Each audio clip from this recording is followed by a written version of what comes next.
MLA పదవికి రాజీనామా చేస్తా కాంగ్రెస్ సీనియర్ నేత టి జీవన్ రెడ్డి పార్టీలైన కొనసాగుతామని స్పష్టీకరణ. జగిత్యాల భారత ఎమ్మెల్యే చేరికపై అసంతృప్తి. జీవన్ రెడ్డితో బట్టి విక్రమార్క శ్రీధర్ బాబు చర్చలు అన్నటువంటిది కూడా. ఇక మనం చూస్తున్నట్టయితే కాంగ్రెస్ పార్టీలో అయితే ఓ నాటకీయ పరిణామం అయితే జరుగుతున్నటువంటిది ఉంది. ఇక ఎమ్మెల్సీ అయిన జీవన్ రెడ్డి తన పోటీగా నిలబడి గెలిచినటువంటి జగిత్యాల చెందిన సంచయ్ పార్టీలో చేరడంపై మనస్తాపానికి గురైనరు. ఆ మనస్తాపం తర్వాత కాంగ్రెస్ పార్టీ అయితే ఏఐసిసి పెద్దలు, తర్వాత ఈవెన్ కాంగ్రెస్ వివరాల ఇన్ఛార్జి దీప్ దాస్ మున్సి కూడా మాట్లాడారంట, కేసీ వేణుగోపాల్ కూడా మాట్లాడారంట.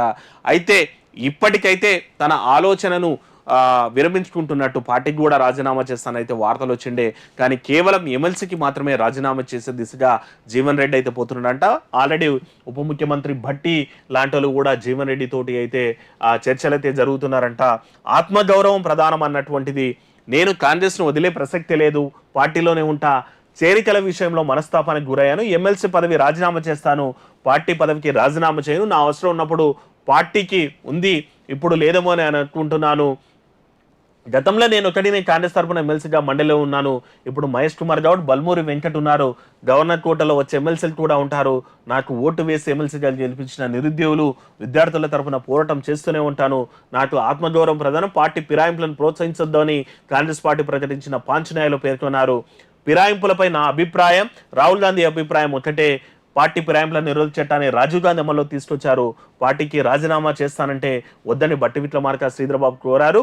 కాంగ్రెస్ దీప్ దాస్ మున్సి నాతో మాట్లాడారు, సీనియర్ నాయకులు నా దగ్గరికి వచ్చారు, కాంగ్రెస్తో 40 ఏళ్ల అనుబంధం ఉంది, తాజా పరిణామాలు బాధ కలిగించాయి, మండలి చైర్మన్ ఈ రోజు అందుబాటులో లేరు, అందుబాటులోకి రాజాని నిర్ణయం తీసుకుంటా అన్నటువంటిది మాట కూడా జీవన్ రెడ్డి అయితే చెప్తున్నారు. ఇదైతే ఓ ఇంట్రెస్టింగ్ అయితే జరుగుతుందని చెప్పొచ్చు.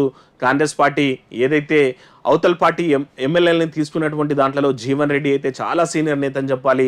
40 ఏళ్ళ అనుభవం ఉన్నటువంటి జీవన్ రెడ్డి ఈరోజు కాంగ్రెస్ పార్టీ మీద అలిగినటువంటి పరిస్థితులు అయితే ఉన్నాయి. ఈ అలుగుడా అనేటువంటిది కూడా అలుగొద్దని చెప్పేసి తను పార్టీకి తర్వాత ఎమ్మెల్సీ పదవి కూడా రాజీనామా చేస్తారన్నటువంటి మాట అయితే వినిపిస్తుండే, కానీ కేవలం ఇప్పటికైతే ఎమ్మెల్సీకి మాత్రమే రాజీనామా చేస్తా, ఇక పార్టీలో నాకైతే ఆత్మగౌరవం ముఖ్యము, ఇంకోటి ఏంటంటే నా మాట పార్టీ ఫిరాయింపులపై ఏదైతే కాంగ్రెస్ పార్టీ మేనిఫెస్టో పెట్టిండ్రో పాంచనే అనే దాంట్లో ఈ పార్టీ ఫిరాయింపుల చట్టం కూడా ఉంది, అట్లాంటిది మరి కాంగ్రెస్ పార్టీ ఇట్లా చేస్తే తప్పనేటువంటి లెవెల్ కూడా మాట్లాడినరు. ఇక నా వాదన, రాహుల్ గాంధీ యొక్క వాదన ఒకటే, ఇక గతంలో కూడా రాజీవ్ గాంధీ పార్టీ ఫిరాయింపుల చట్టాన్ని కూడా తెచ్చారన్నటువంటిది జీవన్ రెడ్డి గుర్తు చేస్తారు. ఇక గతంలో తన అవసరం ఉందే, కానీ ఎందుకంటే అప్పుడు నేను మాత్రమే ఎమ్మెల్సీ ఉండే చట్టసభల్లో, ఇక మండలిలో ఇప్పుడు బల్మూరి వెంకట్, మహేష్ కుమార్ గౌడ్ ఉన్నాడు, ఇంకోటి ఏంటంటే గవర్నర్ ఎంపిక కూడా ఎమ్మెల్సీలు కూడా రాబోతున్నారు, కాబట్టి ఇప్పుడు చాలా మంది కాంగ్రెస్ పార్టీ నుంచి ఎమ్మెల్యేలు ఉన్నారు, అప్పుడు నా అవసరం ఉండే ఇప్పుడు లేదేమో,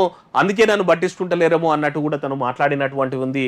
తీవ్ర మనోవేదనకైతే మనస్పర్ధలకైతే గురైనట్టు, మనస్తాపానికైతే గురైనట్టు అయితే కనిపిస్తోంది. మరి ఇప్పటి వరకైతే పార్టీకి అయితే రాజీనామా చేయను, కానీ పదవికి అయితే రాజీనామా చేస్తా. ఇక మండలి చైర్మన్ అందుబాటులో లేరు, ఆయన అందుబాటులోకి వచ్చిన వెంటనే నా నిర్ణయాన్ని ప్రకటిస్తానని కూడా జీవన్ రెడ్డి చెప్పారు. మరి ఈ ఎపిసోడ్ ఎంతవరకు పోతుందో చూడాలి.